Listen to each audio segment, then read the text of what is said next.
Hello and welcome to the Unapologetic Moms Club. I'm your host Janine McKinnon, Women's Empowerment Coach from unapologeticmotherhood.com. I'm a mom of two, community leader, multiple small business owner, and your personal mama bear cheerleader. We're here to dig into the deep shit, to help you feel empowered and give you the tools to break free from patriarchal standards and create a life you not only survive, but thrive in. We'll chat self-care, women's health, sex, relationships, plant medicine, personal development, and so much more so you can rock it in your unique mom life and beyond. Without further ado, let's dig in. Hello! Today I am very excited to be welcoming Laura Tynan to the podcast. Welcome, Laura. So much, Janine. I'm excited to be here. Yes, thank you for being here. This is actually round 2 of recording the podcast. We tried last week, had some recording issues, but I truly feel that all things happen for a reason. And I think it's even more aligned that this message is coming through for financial independence, blending the energies of money and woo through this Lionsgate portal that we are recording on today. So thank you for your patience and being here. And yeah, I'm excited to dig into this topic with you. Divine timing, Janine. So without further ado, let's just dive right into it. I'd love it if you could share a little bit about who you are, what you do, and why you're so passionate about it. Oh my goodness. How long do we have? So big question. And I'm kind of going to answer it 2 ways of like, how do I do what I do? And then the why, I guess, behind it. And I was thinking about this a little bit, Janine, where I know like as women, we sometimes don't want to blow our own trumpet. We don't want to be seen like to be showing off. And especially in Ireland, we always get taught like, don't get too big for your boots, right? So you have to like play down, play small, don't talk about your accomplishments. And I was pondering this question because I was like, how do you actually describe, how did you get started? And so I'm going to answer it as if like my big sister was saying this because I know she'll be the one who like would big you up. And I hope even by doing so, it just gives other women as well permission to be like, yeah, I'm going to just talk about it all. And I am going to blow my own trumpet because if I don't, who does? So yes, love it. We're just going to start with that. So I guess, how do I do what I do in terms of why finance and everything else? So I studied finance at university, and then I went on to become a chartered accountant, and I worked within the financial industry for about 10 years. And in midst of that, I was also training with the likes of Bob Proctor. I flew over to him on the most life-changing journey ever, started working with Tony Robbins, traveling around the US, like literally seminar popping from each different place. And so I began to blend all those personal developments, those energetic tools into what I was doing in my corporate world, which was a little bit rare, I guess, as well, looking back on it. But it enabled me to accelerate my career really fast. So I was like, highest paid employee at my level, biggest bonuses. I was really skyrocketing up that corporate ladder. Now, where the kind of pivotal point comes in is one day I get invited to this Women in Finance event at Bloomberg. And naive, perhaps, but I was wondering, why do we have a Women in Finance event? Like, what's the point? I didn't really get it at the time. Now, that's to say I was one of 8 women when I was studying finance in a class of like 60. When I was working in my first job in corporate at Deloitte, there were no female partners. But again, I just was like in this mindset of I can do anything I put my mind to. Being a woman certainly won't hinder that. It wasn't even a question. And so when I attended this Bloomberg Women in Finance event, there was this very life-changing moment where this woman came on the podium, very established, successful woman in the industry. And she said, ladies, at the current rate of progress, it's going to take us 120 years to achieve gender equality. She was talking about our industry. And I looked around at all these women, successful, brilliant, accomplished, and something in me just changed fundamentally. And I don't know what took over, but I was like, I have to be part of making a change here. And up until that point, I was just super focused on my career, get ahead, be successful, be all the things that my dad wanted me to be. And in that moment, I didn't know what I was going to do, but I just knew I had to do something. And so how that unfolded was, co-chairing our gender equality network within, I was working at EY, which is one of the top 4 consultancy firms in the world.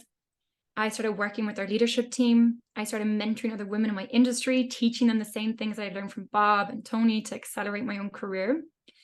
And all of this led to different opportunities, like the Financial Times listed me as one of their top 20 future female leaders.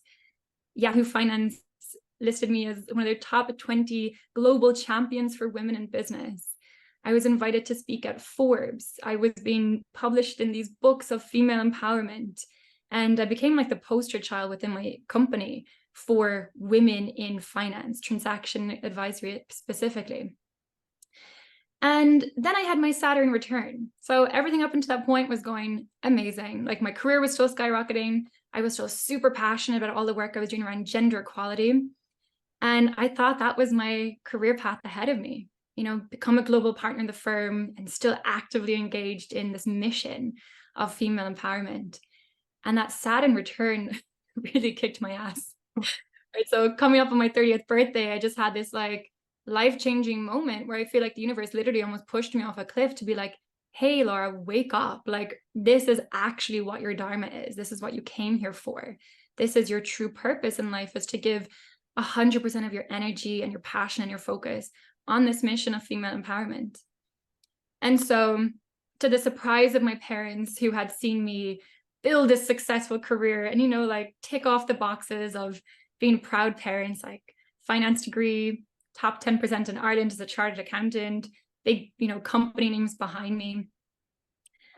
Despite all that and the crazy looks from colleagues, I decided to quit and take a chance, take a leap of faith on myself and on this just very deep knowing of this is what I meant to do. And so initially that looked like balancing out the boardroom, right? I had been traveling all around the world, working with different leaders and companies, and every single boardroom I walked into, whether it was in Mumbai or in Sydney or in Paris, it was always full of men. I was the only woman in every single room. And I don't exaggerate when I say that. One time in Oslo, there was another woman and I walked in with such excitement and she was the assistant. She wouldn't look at me and said nothing to me. I thought, wow, like this really needs to change. So naturally, that was my first passion, was balancing out the boardroom. Then more of these corporate women were like, Laura, that's great, but I actually really have a passion that I want to pursue as well. And so I was showing them, how did I do it? Like, how did I make that leap from corporate employee, high achieving, to actually starting your own business, taking a bet on yourself, and what that looks like when you don't have a big brand name behind you, a big company name. And one of the really shocking things that I began to realize was that when these women were making more money in their business and when they were managing their money, not one woman I spoke to was investing. At best, they were saving. At best. Many, even though they were successful, were still living kind of paycheck to paycheck, like no plan for the future. And this became really apparent for me when I began to look at the history of women in money, when I began to speak to more of my friends. I began to realize that really there was actually this massive gap for where me, someone who's so passionate about female empowerment, if I'm not focusing specifically on female financial empowerment, I'm actually missing the whole point. Because in our world, finances, money, it is power. It's power to go do what you want to do, or it's power to walk away from what no longer serves you. And that realization created another pivotal moment in my life where I realized the opportunity for me to actually take this vast amount of experience and knowledge that I had and merge it with all the beauty of the woo that had enabled me to create like the accelerated success and all these things, and merge them together into what today is called the Witch of Wall Street. So that's like the how I got to where I am. And the why is deeply personal, because money is as much about our emotions as anything else, right? We have a very distinct relationship with money, just like we have with anybody else in our life. And our relationship with money is also tied up in our emotions, in our history, in how our family was, in the neighborhood we were brought up in. It's so intrinsically linked to all these things from our past. And for me in my journey, when I began to reflect back, I realized if I hadn't been saving, if I hadn't been investing, where actually would I be? Because there were moments where relationships went sour. And it was only by having the financial independence myself, I could walk away from that. There were moments where my family really needed support. And me, despite being the youngest, given my background, actually had the ability to step in financially and support them. There were so many moments when I looked back and realized if it wasn't for money, and we can, people demonize it, people say, oh, it's just too materialistic if you're only focused on money. But the very real reality is that if without money, without that financial independence and power, I really worry where I would be and where members of my family would be as well. And so, of course, the why is more than one singular moment. The how is more than one singular moment. But for me, as much as this makes sense for me to do what I'm doing, even when I look at my astrology chart, it's there working with women around money. There's also this like deeply personal thing of I would fear where I might be, and I would never want any woman to be in a situation that is either toxic, dangerous, or just limiting on their life because of this thing called money that actually, when we figure it out, it's pretty easy. So that's my slightly long answer to who I am, why I do what I do, and why I'm so passionate about it. Oh, I love it. And what a great note to finish it on too, is that it can be easy, that anyone can do this. And you've just gone through such a journey. It's so interesting to hear about, like, throughout building your career, flying all over the world, being a part of all of these boardrooms. Like, that's a life only a few people live, and being able to work with Bob Proctor and Tony Robbins. And then to take everything that you learned and really feel called to your Dharma and to shift, to pivot, to do something different. Like, that is a huge move, and that's really commendable for you to do that. And that's something that ties in so much to what I like to share about, is really tuning into your inner essence and being unapologetic about it. And I think you were so great with doing that and with supporting women, and you really show all the different ways that financial independence, financial freedom really is important. It impacts us, it impacts our families, it impacts the life we lead. And another component that you didn't touch on yet at this point that is really true for me is how that financial freedom, we can vote with our money too. So that ties into that power piece that you touched on, right? Yeah, there's so much goodness in that. So I'd love to hear, you were so great at talking about the history of women in finance. And I think it sets a really good foundation to see how not so distant of a history a lot of these really big obstacles were, and that it really plays a part into, like, okay, it kind of makes sense why we are in the position we are. Like you touched on, it would be 120 years at that current pace. And so it's okay, realizing where we have been, where we're at, and how we can make that shift. So I'd love it if you could share a little bit more on that. Yes. Like, when we look at it, women are just on the wrong side of every gap, right? Whether it's the pay gap, the wealth gap, the investing gap, the pension gap, any financial gap you're looking at, women are just on the wrong side of it. And there's a reason for that. And, I know you've heard me share about the history of these things before, but the whole point of sharing history, and again, from a manifestation point, I don't want to harp on it for too long with my community, because I'm like, we don't want to stay in this victim place that we were forced into. However, women also feel really bad that they're not better with money. And they're like, why don't I know this? Why haven't I been better? And they have these beliefs that men are just naturally, inherently better with money than they are. And it's complete BS, right? The reality is, when we look back at history, it was very, very strategic in a sense, and this patriarchal society that we're in, that women were not allowed to be good with money. And I have some like really fascinating dates here, because I write them out so I don't butcher the dates on them, just to give women an understanding of, like, a lot of the financial freedoms that we just take for granted today are, as you said, so recent. And so maybe we give ourselves a break, and then maybe we say, okay, well, the most feminist thing I can do is actually take back my own financial power and do something about it. So if we look at things like 1884, I know it feels a long time ago, but seriously, it's like a century ago. It was only then that women in Australia and New Zealand were even able to control property. Right? So it's only about like a couple of generations. Sorry, That was 1884 and 1984. 1884. Okay. It was 1900 in the US, 1922 in the UK, 1956 in India that women could actually control property. In 1976, women in Ireland could have finally owned their own homes. So that was like just a couple of years before my sister was born. Yeah. We're looking at the 1960s, so much more recent. But women were only able to open up bank accounts, get credit cards, get mortgages. And in 1974, Janine, could a woman have a credit card in her name without a male cosigner? Like 1974, right? 1988, women in the US could get a business loan without a male cosigner, which when you look at the state of female entrepreneurship, yes, maybe not, it isn't where we want it to be, but at the same time, the amount of credit we have to give female entrepreneurs and founders, when you think of it, really was not set up for women to thrive within the entrepreneurship's 2021, right? More recently. So women tell me all the time, the financial industry just feels really male dominated. And I'm like, because it is. And, you know, I was a member of an organization called 100 Women in Finance, which is a global organization. And their mission was really to support more women get into the financial industry, right? From a very young age, get girls interested in maths, interested in business, you know, because there's this massive drop off for teenage girls. And so we still see like the financial advisors, only 31% are women. So when we look at the industry, it's like, of course it looks male dominated because it is.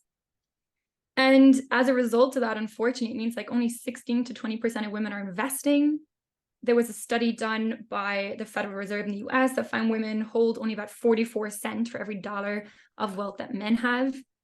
And another report or study done by Merrill Lynch found that 61% of women rather discuss debt than money, which is incredible, atrocious, and also understandable, right? We've been made to feel disempowered and afraid of this thing. We've been made to believe that men are better with money because, hello, they literally had generations where it's passed down or they had the ability to do it. Like when you've had no empowerment to go manage money, how do you expect yourself to be able to, or to learn that from your mom? Because, well, she probably didn't. So when we look at the history of women and money, it's like, yeah, it's pretty grim. And I'm sure if you go even further back, there's like worse situations. But even just so recently, when we look at it, it's not a state where we would expect ourselves to feel empowered. So again, the reason for sharing it is just to remind women, if they're not feeling empowered with money, like, it's okay. It was set up that you weren't meant to. Because a woman who's like connected to her power and is financially empowered, wow, it's pretty dangerous to a lot of systems in place that are keeping us under control. Absolutely. Right? So let's withdraw their power. Let's burn the witches. Remind them that they don't have this inner power. Make sure we create a big sisterhood gap so we don't come together. And then keep them financially illiterate and disempowered and believing that our best way to financial freedom is through a man. Wow. Those are some pretty big stats. And it's just like you touched on, like it really is so systematic. And it's not our fault why things are the way they're at. It's being very planned through many different stages. And this is very recent. Like this is our mom's generation only being able to begin having access to credit cards and things like that. So it makes sense that financial education wasn't passed down to us in the same way as it was to as men, like you had touched on. And so that's why it's really motivating for me to have these conversations with you, and why I love you spreading the message that you are, because we can take this power into our own hands. Like you said, take this financial power and create this new narrative for ourselves, for the people within our world, our friends, and our family. Oh my God, 100%. And I hope just like by listening to that your community, the amazing women in your group, like feel that sense of fire in their belly to be like, okay, wait, so literally I wasn't even allowed to do this. Now I want to know about it more, right? Because it's the biggest like virtual FU to like our system or whatever patriarchy you want to look at and be like, no, I'm taking back this power. Yes. And 100%. And I was having this conversation with my mom being like, was this the case in Ireland? Like you really couldn't even have a bank account in your name? And she had no idea. She was like, well, everything was in your dad's name. So I never really questioned it or never knew about it. And you know, the flip side of it is like, yes, my dad was the financial breadwinner. my mom came from they left school at 16. My dad got a job. My mom, they started a family. So my mom was at home minding us. They didn't have any other option besides the super traditional gender roles, right, to take on. And when it came to the finances, like, my dad left school at 16. Where was he getting his financial education from? Mhm. And in his like somehow brilliance, decided to hire a financial advisor. And that didn't work out, because when we look at the state of the play for financial advisors, it's like so many people are being robbed in daylight because of the fees and the massive underperformance. And I want to make a distinction here, because I've seen this like back and forth argument on Instagram what other women say this. Like, if you want to go to a financial planner and help them or get them to help you with like your taxes, or you have a massive income, like from, I don't know, inheritance or really big bonus, or there's some very specific, unique tax situations for you, or you're dealing with trusts or family dynamics or things like that, going to a financial planner or an advisor who can help you work on that specific project and you pay a fee for that specific situation. Okay, awesome. Find out a proper financial fiduciary who's going to do that, who actually has your best interests in heart. However, when financial advisors are pitching themselves to, hey, you should invest through me and I'm going to manage your portfolio for your lifetime, that is where I have a massive issue. And this is really one of the key reasons I want to empower and educate women as well, to actually realize you can do this yourself. You're likely going to outperform whatever this financial advisor is telling you they can do. And you're going to save a ton on fees and taxes. And they're talking to you in a financial language that seems really complex for a reason, because they don't want you to know you can do it yourself. And so I'm grateful for my background that I can cut through a lot of the BS in the industry, that I understand what people are saying to me, because I've sat in the bank meetings with my parents and had bank, advisors in the best interest of my parents pitch things and talk around them in circles. And only because I'm there, I can call them out on it. Only because I'm there, I can challenge them on these things. And that is terrifying, because I look around those banks or whatever else, like think about your own parents or anyone, and you think, what about people who have no idea, who have no one watching out for them? Like, they're literally going to be taken to the laundry, and absolutely just taken advantage of in most situations. So just want to clarify, there's a lot of great financial planners, fiduciaries out there who can help you, but make it on a specific fee-based project or whatever the situation is, never percentage-based, because that is where it goes so unfortunately wrong. And I've seen the complete dark side of that, where all you can look at it to see as like daylight robbery, financial criminality, dressed in big brand names and overly complicated documents.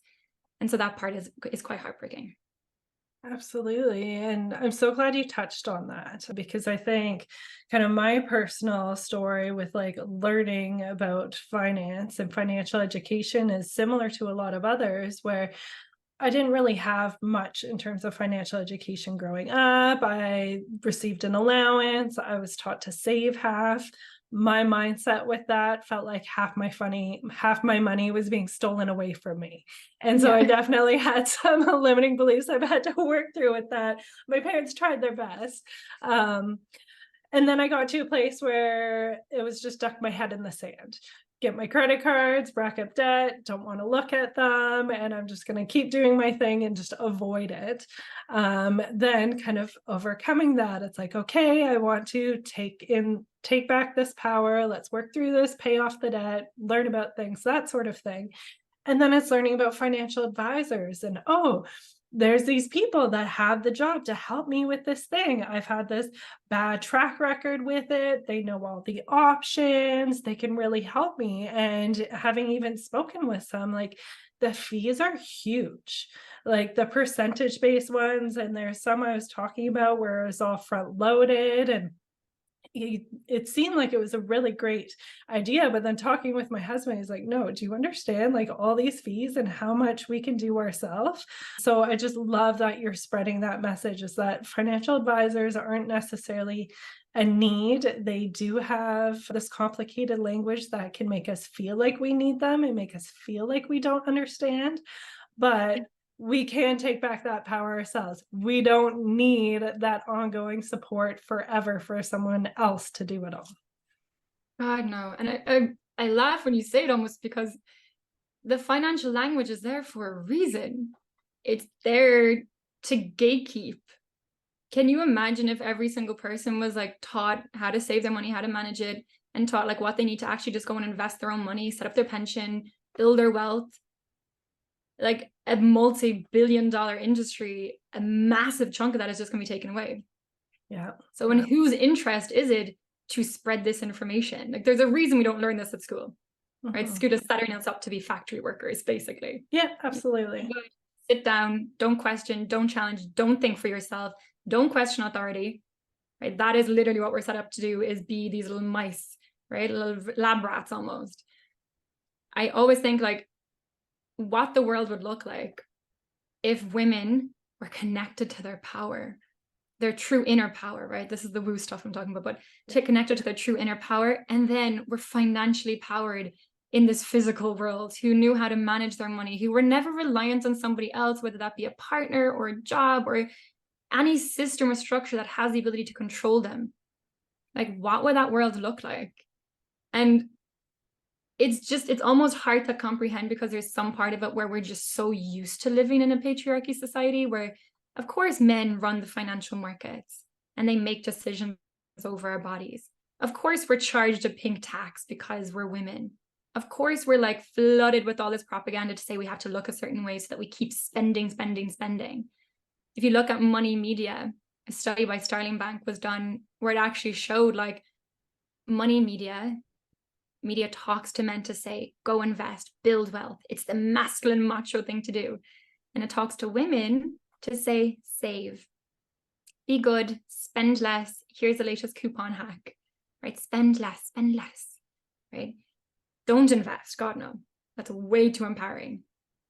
And when you actually sit down, you look at it and you go, this belief that I even had to be rich to start investing is also BS. Like, I used to think that. As I said, I came from like a pretty humble family. We were good, was loved, it was taken care of. But, you know, two parents who've been in school at 16, dad got a trade and did his very best for us. And I'm so appreciative. But like, the idea of investing growing up was just like outrageous. It would be something we would laugh about, like, oh yeah, as if that's just for the super rich people, the very wealthy people, they invest. Because the idea of having like $100 or pounds to put aside and invest that, well, no, that's not possible. The idea of even having a financial advisor, to be honest, growing up just sounded outrageous. So I'm like, well, I'm not super rich. I'm not super wealthy. Why would I have a financial advisor? Why would I invest? Why would I even look into this? You're not taught, you're not educated, you're not made aware of it. So, these things thankfully are changing. And, if it's the last thing I do in life, it's like this mission to create this awareness amongst women. And then as a result of that, amongst younger girls, like, oh my God, what difference we can make.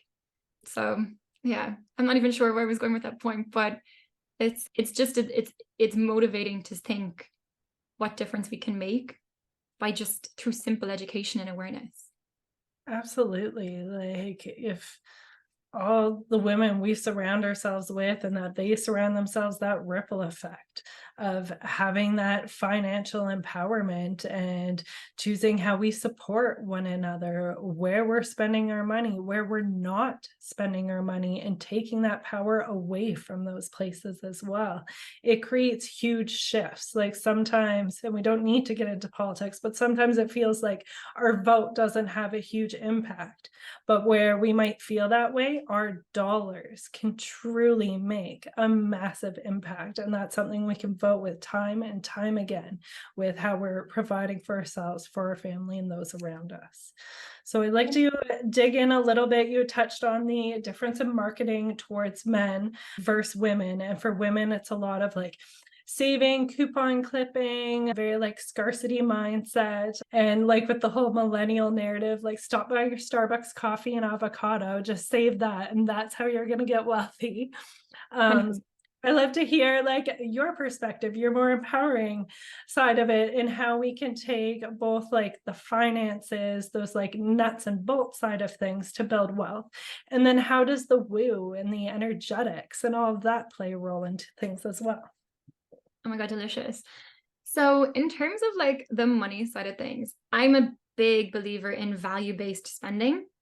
So you'll see me like flying off to Costa Rica or on a luxury retreat to Greece to go spend a bunch of time with amazing women and know I'm investing in myself and I'm growing. And it's what I value the most: personal growth, personal development, connection with the sisterhood, adventure, exploration. That is what I value so, so, so intensely. Eating at the Michelin star restaurant, buying the latest Gucci bag, all those things, I don't value at all. So I don't do those things. Spending money just meaninglessly on even just things like grocery shopping, or just like going into like, we have Boots in the UK, but I don't know what the equivalent is, like going into like some beauty store and like maybe Sephora or something like that, and just mindlessly being like, oh, I just came in for a lipstick, oh wait, now I have a mascara, and then I have a toner, and then I have this other thing with glycolic acid in it that says it's amazing for my skin, so I guess I have to get it because the girl on the poster looked great. Like all those things, it's like bringing awareness to where am I just spending money on stuff that actually doesn't add to my life and I don't find value in it and it's not aligned with my values. So I cut really mercilessly on those things. And so that's even when the women come into my programs, it's like our first session is our money date. We're going to get really honest and really like into the numbers, looking at where are you sending your money? Because when we're looking to build wealth, we can increase our income, we can reduce our spending, and we can invest. There's three kind of components to it. And reducing your spending, of course, the bigger the gap between what I make and what I spend gives me more to invest. So it allows me to accelerate my wealth even faster. So it's not about ditching your coffee in the morning or your avocado toast, or not allowing yourself to enjoy like a kombucha or your matcha. Like go do whatever you find really value and brings you joy. But it's looking at the areas, and I promise you, like, women are always shocked when they do this, how you can look at your spending and identify where is money just being sent out. And we can go down to like the $20 subscription, or just like this thing that I'm part of that I haven't used in ages, or like maybe I just have like all this stuff in my house that I actually don't need or value at all, and it's just taking up clutter. Or even hearing people having storage units for stuff that they don't even know what's in there anymore, so they're paying fees on storage units and they have all this stuff in there that they could sell. And so it's about just getting really honest with ourselves, because you mentioned it earlier about it, having your head stuck in the sand, and you're not alone because in the personal finance space, we call it the ostrich effect, where it's literally when an ostrich is in like fight or flight, they don't run, they bury their head in the sand and they hope it goes away. And unfortunately, it doesn't. When you come back up, the storage unit's still there, the debt's still there, and your finances are still not clear. And so step one is just being really honest with yourself and being like, well, what do I actually really value? And when I show women, like, even if you can source an extra $50, $100, $200 a month, let's just compound that out over the next 30 years and see what that would look like invested. And even with just those small tweaks of maybe, I don't really value going to that place every week, or maybe, guilty, I don't need to go to the health store every Friday because it just makes me feel good and buy the latest thing from Peru, right? That's like 70 quid. Like maybe I don't need that. And when you start looking at, and anyone can do this, you literally just type in compound interest calculator on Google, put in, well, if I was to save an extra $200-$300 a month, or even $50, whatever, what would that look like over the next 20, 30 years? Just compounding at 10%, which is a very reasonable growth rate in the stock market. What would that look like? And that, when you look at the numbers, depending on what you've put in, is very motivating. And it makes you realize I actually don't need to be investing massive amounts to already know I can become a millionaire upon retirement. And that's shocking.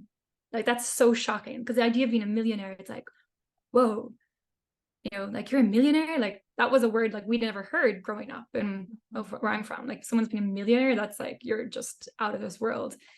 But the ability to show women, hey, like just by like realigning your spending, you can achieve that. And it's actually very simple. And that's before we even look at how do we increase your income, which of course is where the work around the woo stuff comes in. Because as I said earlier, we have a relationship with money, right? So that relationship energetically, what our beliefs are about money, it impacts as well what jobs we take, what we say yes to, what we're willing to charge if you're a business owner, what you're willing to ask for, your self-worth, so all these things that we look at. And that's before even looking at the mystical magic of like abundance just flowing in from like unexpected places. Like there's also the very tangible stuff of like, are we asking for the raise? Are we negotiating? Because I never negotiated when I first started. I didn't think you could. I didn't think it was a thing. And I can be damn sure that the men walking into the same entry as me were. Absolutely. I never did. I was just very grateful that I got a job. Thank you. Very grateful for my salary. Be a good girl. Don't challenge things. Thank you very much. You know, be happy, smile. And so when we look at the whole kind of process of building wealth for women, first thing is money date, getting really clear. Where is my money coming in? Where am I sending it out? And is this really how I want to use my money?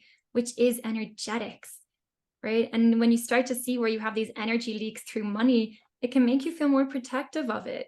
And not in an ego grabbing way, but more like of a parental way of like, wait, this money has come into me as an exchange of value I've brought out into the world, of a service I've given the world. Wait, why am I just throwing it away to this place that I don't even know? That feels like really just energetically misaligned now. And so we start looking at that, you're like, oh no, I want to mind my money and I want to use it on things that I'm going to be joyous about and actually be more careful on things that actually I don't align with, that maybe I'm just mindlessly spending because I had a bad day or I felt bad, or you know, someone on Instagram convinced me that I needed this new thing so I could look a certain way. So money date is number one. And then of course there's a piece around understanding the financial markets, understanding how you can set up your own tax sheltered accounts, opening up your investment account, and then actually doing the damn thing and putting your money to work for you. So that's the kind of the bubble, I suppose. I feel like I could talk for hours on it, but we'll just wrap it there, I suppose, in a bow.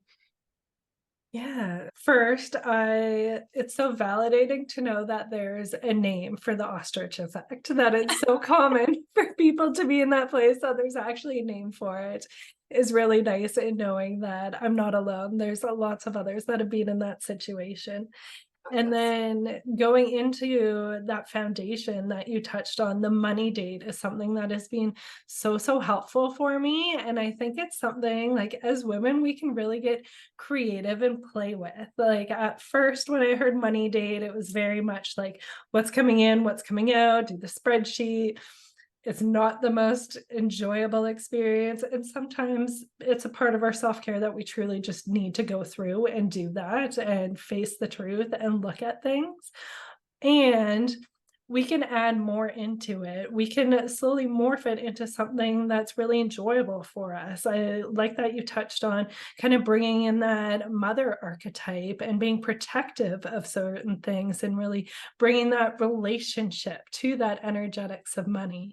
And we can have fun with it too. Like pour get your matcha or your wine or whatever it is that you prefer, get cozy, get snuggly, and it's truly a date. It's that relationship with our money, and we can have fun with it.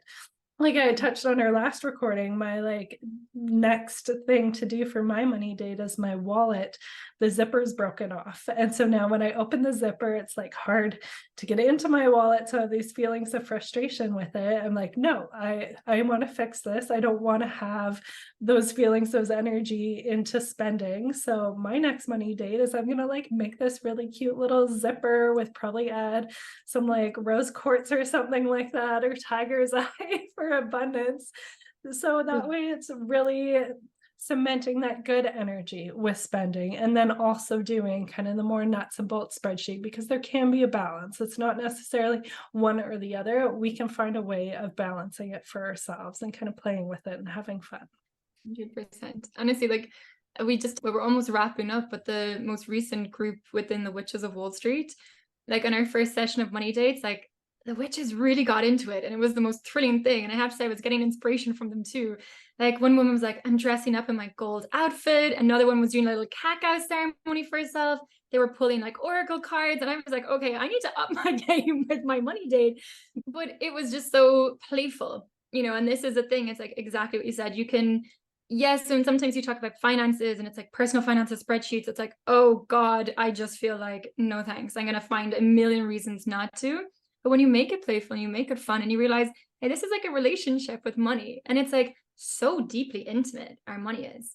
And so it is a form of self-pleasure, self-protection. Like it's this time for you managing this thing, this energy that's flowing around you called money.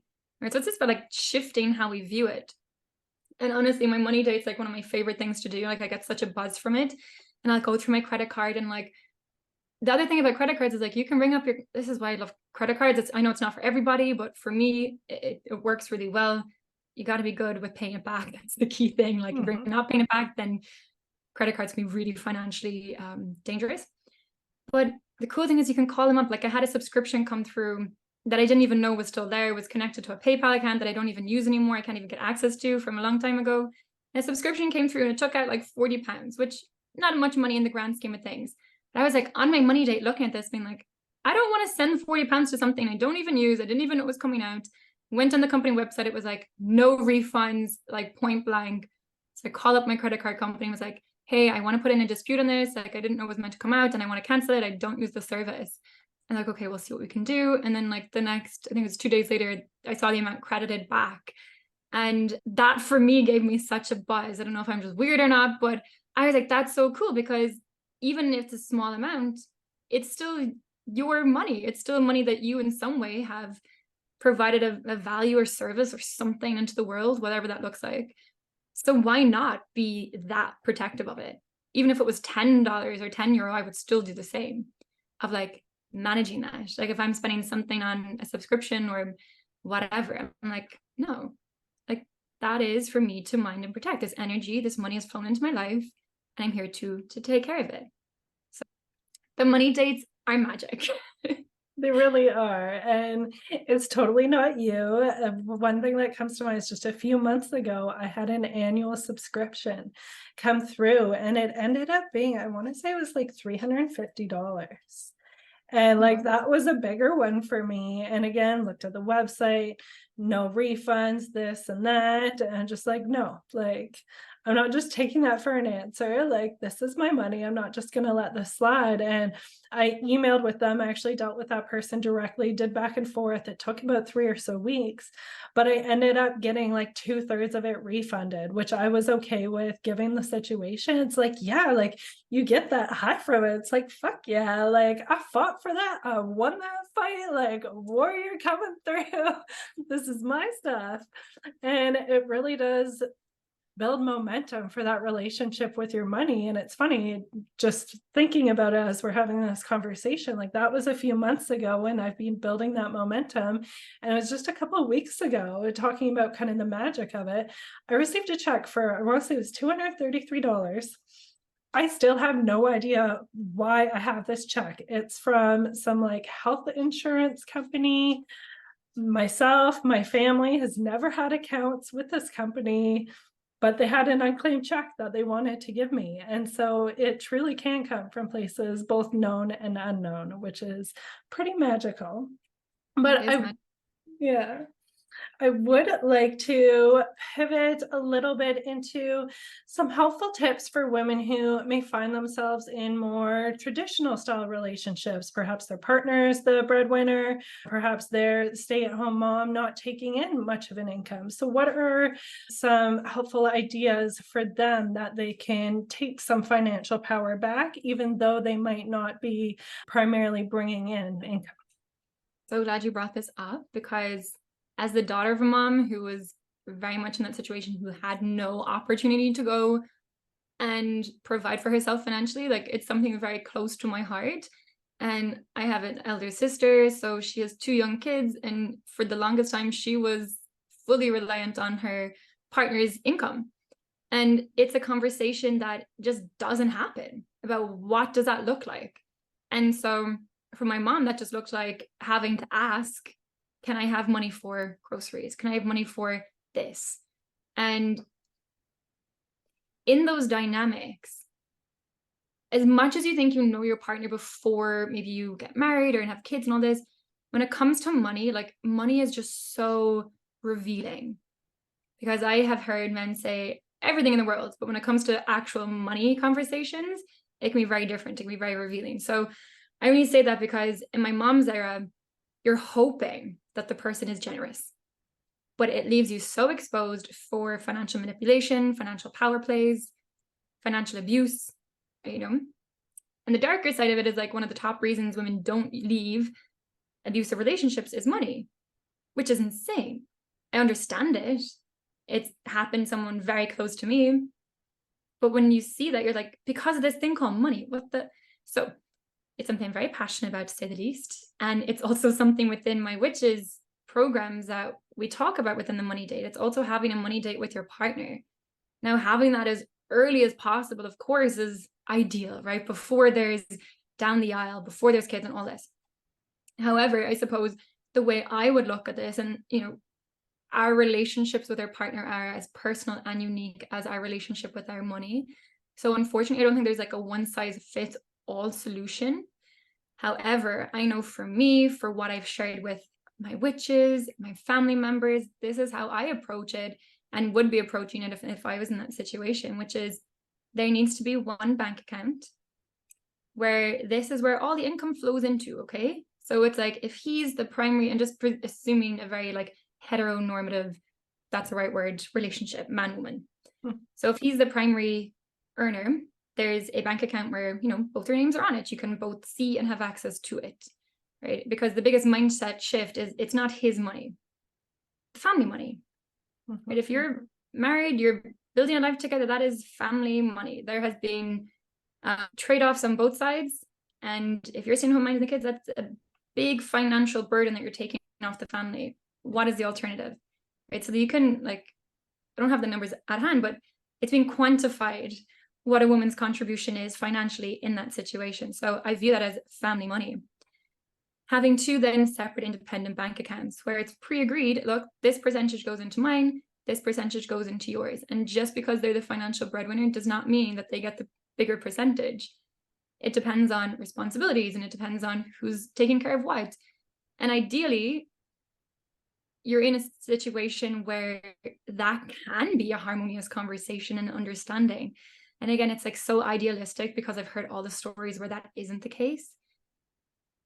But ideally, that's what you're looking for, is like complete overview of the family income and then separate accounts where you have your own money. So you're not going asking, hey, can I have money for X? Can I have money for Y? And that you can be building your savings, building your pension account, investing your own money. Because as beautiful an idea is love lasts forever and Disney romance and all of it, I've seen too many situations where this goes wrong. And if you haven't been taking care of yourself financially independent of that partner, you're just leaving yourself so vulnerable.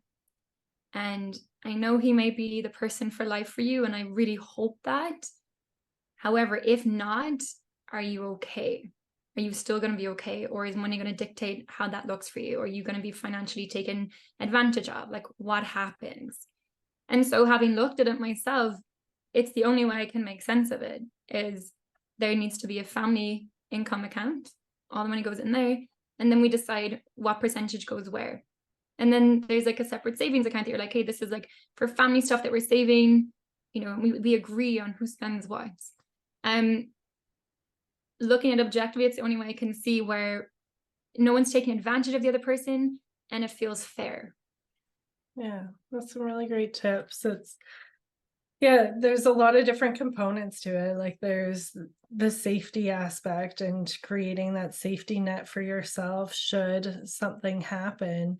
And then also that empowerment side, like having gone through it myself with having kids, I just started to become self-employed, got pregnant right away. So there was no maternity leave or any sort of benefits. We're both self-employed family. And it was a really hard transition to go through, having worked full-time my whole life from the time I was 15, quite a young age, to no longer bringing in much of an income. And it can be a really tough thing to navigate. And then I find the more we avoid it, the harder it gets.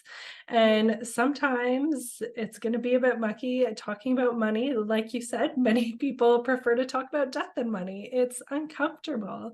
And sometimes it might not go the best way, but that doesn't mean we should shy away from it. Everything gets better with practice, with communication, with transparency. And when we can open open up those conversations, get that ball moving, start to participate in different ways. Even just mentioning listening to this podcast, it's like, oh, what are we doing for investing? And kind of opening up a conversation that way can be so, so helpful. And it's a way we can take our power back without necessarily bringing in the income we may have previously to having kids. Yeah. And I know it's not a comfortable conversation. I have these conversations sometimes like really early in dating as well. And I know it's not normal for most people, but I'm like, if I can't get financially naked with someone, why am I getting physically naked with them? Like, why is that normalized, but having conversations about money isn't? Totally. Why have we made it like, why have we made taking my clothes off and like being intimate with this person? That's cool. That's not embarrassing. That's not a work word. But no, talking about money, God forbid. Like that, when you look at it, is just like so weird and backward. And you're like, did somebody by chance implant this belief in my mind so that I wouldn't have these conversations? Because this is weird when you look at it objectively. And so, I know it's not an easy conversation. The women in my group who go through these conversations with partners, first conversation tends to be really sticky. Beautiful when you have a community around you who are like, yeah, me too, but let's try the next week. And it's sometimes it's slow moving with the partner, and it's especially if it's new, you haven't had these conversations before. You don't want to come down like a ton of bricks and be like, all right, this is what we have to do. But it can be a step-by-step conversation. It can be using this podcast, using whatever you're part of, being like as an opening door to be like, hey, I was listening to this, and it made me think about, how are we managing our money as a partnership or as a married couple? Maybe it's something could we look at. This is something I want to feel more empowered with. And, I don't want to feel like I'm at your mercy in a relationship financially, because I know you wouldn't want that from me either. But I know with money, it can set up that dynamic. So how can we look at this in a way that feels more fair and balanced, and is more reflective of both of our contribution to this family? And so I've found that, especially with the women in my group, they use that as an excuse to open the door. I'm like, hey, I'm in this program now, so can we like talk about this? And every relationship is different. So some are straight into it and are like completely financially naked with each other, and it's awesome and it works. Some not so much. But it's, as you said, it's having the uncomfortable conversation, because you rather have it now than when things hopefully don't, but if they do go sour, and then it becomes really vital. And I know I'm probably sounding like the most unromantic person when having these conversations. I try not to be. I'm very romantic. And however, I've just seen people too close to me, loving, thriving relationship, never got discussed, or was brought up, but then it was kind of dismissed or forgotten about. And then when it goes wrong, what happens when you're now a single mom and you have kids? Right? And we look at custody, we look at all these things. It impacts it. Your financial independence impacts all these things. And it's heartbreaking. So I just want to like ring that bell for like women. If you're early in dating, early in relationship, 100% be having these conversations. And if you're already married, you have kids and all these things, 1,000,000% bring this up, because you don't want to live in a, oh, I'm sure it will just all work out. I mean, we hope it does, of course. But just in case, make sure that you're taken care of too. That's what equality is. That's what, being in that relationship is. Doesn't mean 50-50 everything, but it means that both of you feel financially secure and valued, and it's fair. Absolutely. It's such a fair concern to have. Like, I'm definitely more of the hopeless romantic, we're staying together forever. I'm not even thinking about the possibilities, but it's still important to me to have those conversations and to have financial power through that. And then on the flip side, I see every single week within Facebook groups I'm a part of, where it's different moms in that situation where they want to leave, but where the economy is now, where housing is now, they don't have any means to leave, and they want to for their kid, but they feel powerless in that situation. So it really is important, no matter where your beliefs are on it, to still have those conversations, get the needle moving, and take some financial power for yourself, regardless of what your specific income in may be. 100%. And it gives me shivers when I even think of that, like being trapped in a situation because of something called money. Yeah. Like, how messed up is that? And I sympathize with women so much who are in those situations, because I know it's not their fault. Right? No one asked for this. No one walked into it. Like, no one waved a red flag for women being like, hey, before you get married to this person, or before you have children with this person, or before you tie yourself or give up any form of financial independence with this person, maybe just have some things in place for yourself. Like, no, we're fed the Disney fairy tale, and I am a hopeless romantic, which is why this is so important, because I wouldn't be the person being like, it's fine, it's forever, it's love, go for it, and it's like, I need to put these safety measures in place for me, and I know so many women do, to protect yourself from yourself, of just believing everything is going to work out perfectly. And there are too many stories and examples of where that isn't the case, and every single woman obviously went into those situations expecting it would, but it hasn't, and they're not to blame. And it's so infuriating that no one's like, FYI, there's some things you should have in place. There's some things that you should just have in place, no matter how much you love each other, but still just to be protecting yourself. Right? All the love in the world, amazing, but still just protect yourself. And even I see women super successful online and they're making tons of money, and I'll still hear them say, oh, my partner takes care of all the money though. I'll make it, but he manages it. And I'm like, that's amazing that you have such a strong relationship, and it's so trusting and it's so loving and it's so strong there. But please, God, manage your own money, or at least have such a clear insight as to everything that's moving around. Never leave yourself, no matter how much money you're making, financially at the beckon to someone else who's managing it. And I say this also from experience. What I didn't mention earlier is I started my career in forensic accounting, and I worked a lot on settlement cases between partners going through a divorce, and doing financial investigations, seeing where the one partner had hidden assets, because they think everything's going great. Why would I be keeping check on it? Everything's fine. And the man in literally every situation had been moving property, had been moving money, had been putting in different names, had been protecting themselves before they knew they were going to get divorced, or before they knew something was going to happen. So it's like, yes, I'm a hopeless romantic, and also assuming everything works out brilliantly, that's ideal. And then you still just have managed your money really well, and that's beautiful. And at the very least, bring yourselves together as a couple to make it even more trustworthy and transparent. And that's only going to add to your relationship if it's the right person that you're with. Yeah, I love that you added that in at the end too, because I do think having these conversations really does strengthen your relationship.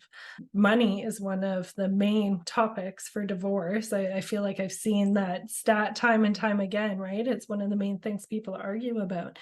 And when you can get through that hump and have those conversations with your partner about money, it really does bring you closer together, and it helps with that bond. It was somewhat recently. I remember my husband and I talking about money in some sort of way. And after I just looked at him like, hey, look at us now. We're like all good talking about this, figuring out our plan. There's no stress. We're just like able to put it all out there. And that in itself is a really great win as well. That is so beautiful, and how empowering. And as you said, I'm so glad that you highlighted that, because I probably, as a reflection of just certain circumstances happening around me in my life where I've seen this go wrong, I may be harping on this too much, but at the same time, the other side is it's only going to bring you closer as a couple. So that's the other side of it. Do this for your relationship too, because it will be a beautiful next step. Yeah, it really is win-win. Like, it's putting that safety network in for yourself, which is so important. And then it's taking that financial power, bringing that closeness with your partner. It's win-win all around, I truly think.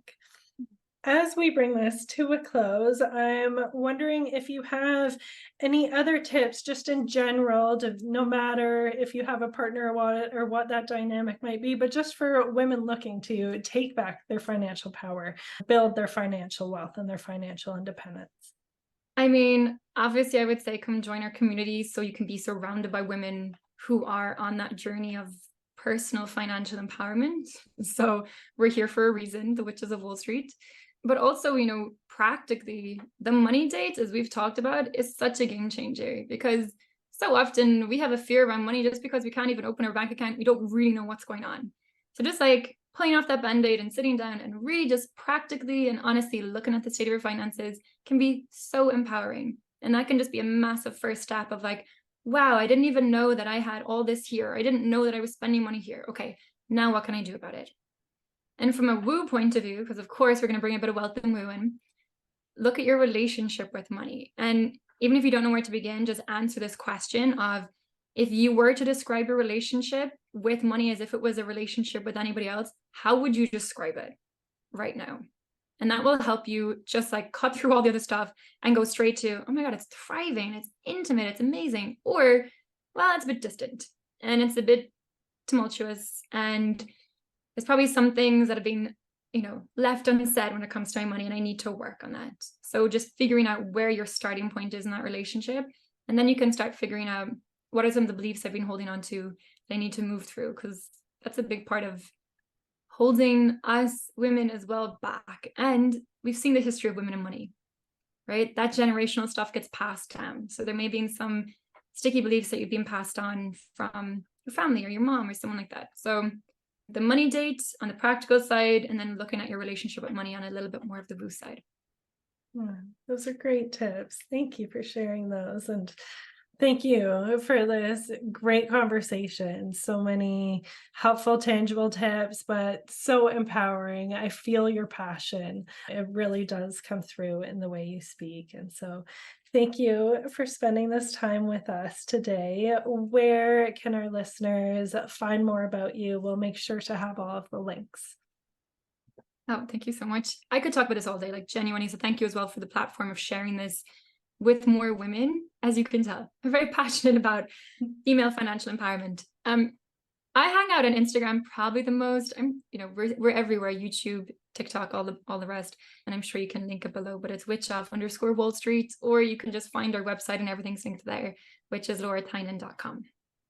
Wonderful. Thank you. I'll make sure that's available. I definitely recommend checking Laura out on Instagram. That's where I stumbled upon her months ago, and it's been so helpful. And you've actually seeing your numbers has helped motivate me to put regular installments into my kids' RESPs, where it was something we were kind of pushing off, waiting for a better time. I'm like, you know what? Something small now adds up. Seeing your calculations, seeing your message. That's one tangible way that you really, truly have helped me. And I know that others that go and check you out, it really has quite the ripple effect with everything that you do. So thank you. That just is the perfect wrap up to this of like joy, because you're building generational wealth, and that truly is so transformational. So kudos to you for actually going and doing the damn thing. Oh, thank you. Right. Until next time, take care. Thanks for joining us inside the Unapologetic Moms Club.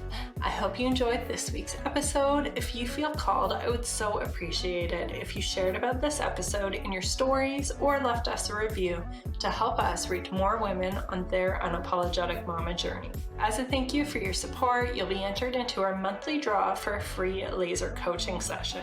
Just tag @Janine.McKinnon in your story shares, or leave the rating or review, screenshot it, and email to Janine@unapologeticmotherhood.com to be entered. One lucky winner is selected every month for a focused coaching session to support you in working towards your current desires.